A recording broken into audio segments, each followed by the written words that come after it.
실제로 피부과 병원, 저희 병원에서 가장 많이 오시는 분 중에 하나가 팔자주름이에요. 네. 팔자주름이 깊다고 그래가지고 오시는데 그게 꼭 없애는 게 좋은 것만은 아니네요. 팔자주름을 없애면 직업이 끊기죠. 아, 네, 그래서 전업주부가 많은데. 근데 전업주부가 팔자주름을 고치면 남편이 직업이 끊기거나 안 그러면 남편이 직장에서 잘리거나. 안녕하세요 여러분, 관상 테이너, 관상 전문가 김미정입니다. 안녕하세요. 청담동에서 관상과 미화과, 의료를 짬뽕으로 만드는 요리사 피부과 전문의 김정빈입니다. 잘 계셨죠? 네. 네. 사람들이 재밌다고 난리예요. 그래요? 네.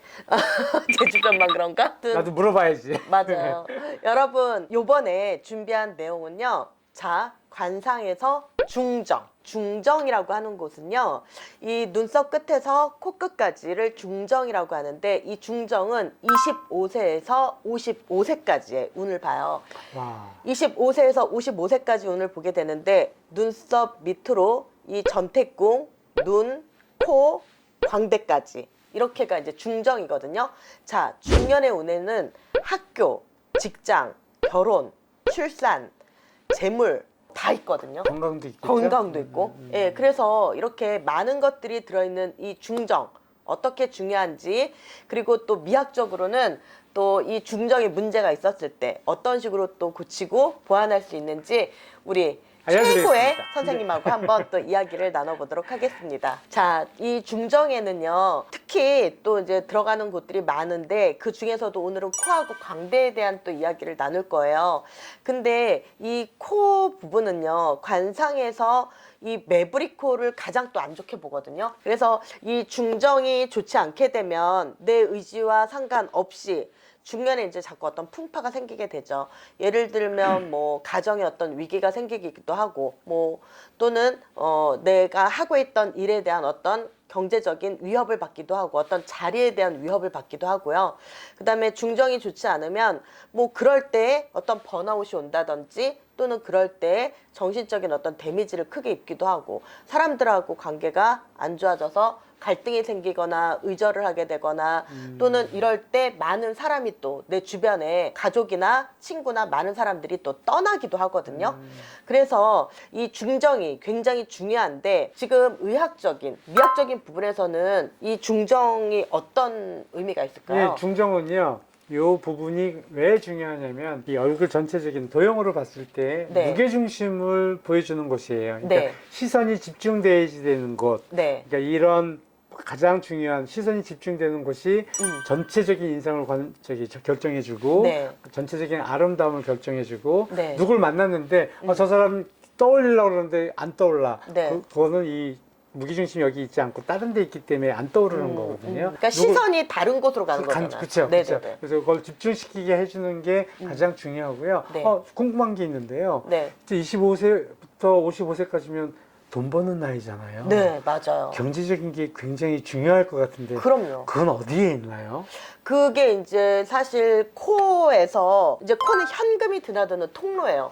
중정에. 이 현금이 드나드는 통로라는 건 내가 경제 활동을 하고, 경제 활동을 한 부분이 이제 내가 잘 들어오고, 그래야지 그 돈을 모을 수가 있는 거잖아요.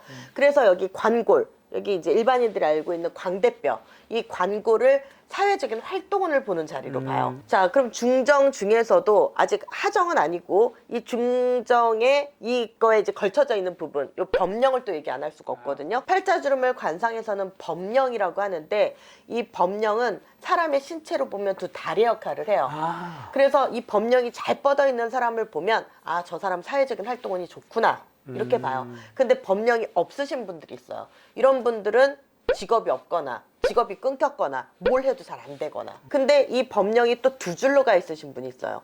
이런 분은 두 번 결혼하거나 아니면 딴집 살림을 차리고 있거나 아니면 뭐 이렇게 애첩이 많거나 이렇거든요. 그래서 이제 이렇게 보는데, 자, 제가 이 중정 중에서도 코 중에서도 매부리 코, 이거는 성형을 하거나 시술을 하거나 그러라고 항상 권하거든요. 예, 의학적으로 이 코끝의 라인과 이 인중의 각을 110도가 가장 아름다운 코로 보고 있어요. 네. 그러니까 이게 90도도 아니고 약간 110도 살짝 들리는 거죠. 네.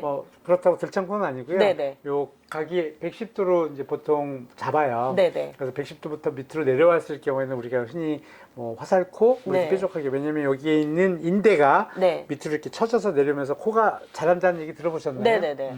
코가 이렇게 점점 좀 길어지기도 하고 밑으로 쳐지기도 하고 그러거든요. 음. 근데 그 가장 아름다운 코를 110도로 정도로 보고 있는데, 보통 콧구멍이 이렇게 보이면 뭐가 샌다고 그러고 돈이 새요. 뭐 돈이 모이질 않아요. 비밀이 샌다고 네. 그러고 하는데, 또 그 110도보다 높게 되면 콧구멍이 보이거든요. 맞아요. 근데 콧구멍이 안 보이면서 이쁘게 만드는 코, 거기에 대해서 조금 관심을 갖고 계셔야 될 것 같고요. 실제로 피부과 병원, 저희 병원에서 가장 많이 오시는 분 중에 하나가 팔자주름이에요. 네. 팔자주름이 깊다고 그래가지고 오시는데, 그게 꼭 없애는 게 좋은 것만은 아니네요. 팔자주름을 없애면 직업이 끊기죠. 아, 네, 그래서 전업주부가 많은데. 근데 전업주부가 팔자주름을 고치면 남편이 직업이 끊기거나 안 그러면 남편이 직장에서 잘리거나. 뭐 가능하면, 그럼 저도 이제 이런 관상학적인 관점에서 네. 팔자주름 때문에 오셨을 경우에는, 팔자주름이 생기는 이유 중에 하나가 뭐냐면요. 이 팔자주름은 여기 있는 뺨에 있는 지방이나 이런 피부들이 내려와가지고, 네. 여긴 두텁거든요. 여긴 네. 얇고, 그러니까 층이 지는 거죠. 그래서 네. 깊어지는 거거든요. 그러니까 너무 뭐 깊은 거를 없애달라고 그러는 거는 뭐 어느 정도 조금 완화를 시켜주겠지만, 네. 완전히 없애드리면 안 되겠네요. 네, 그럼요. 중정에서 이 코 매브리코이신 분들의 경우는 제가 왜 성형이나 시술을 권하냐면, 이 매브리코이신 분들 같은 경우는 굉장히 고집도 있지만 굉장히 또 콧대도 높고요. 그러면서 그런 분들 같은 경우는 굉장히 좀 외로운 인생을 살게 되기도 해요. 그러면서 코가 매브리코인 사람들이 사업을 하면 그 사업이 성공으로 가기가 힘들어요. 예, 요즘 이제 코에 대한 이제 여러 가지 방법들이 굉장히 많이 있습니다. 네. 요즘 뭐 과거에 뭐 필러로 살짝 고쳐주던 거, 그다음에 옛날에 PDO 실이라고 해서 PDO 실로 했었던 하이코어라고 해서 했던 시술, 그다음에 실리콘을 넣어가지고 만든 수술적인 방법, 네. 자기 연고를 이용해가지고 수술하는 코의 성형에 대해서는 굉장히 다양한 방법이 있는데, 코가 시대적으로 좀 유행이 있어요. 아.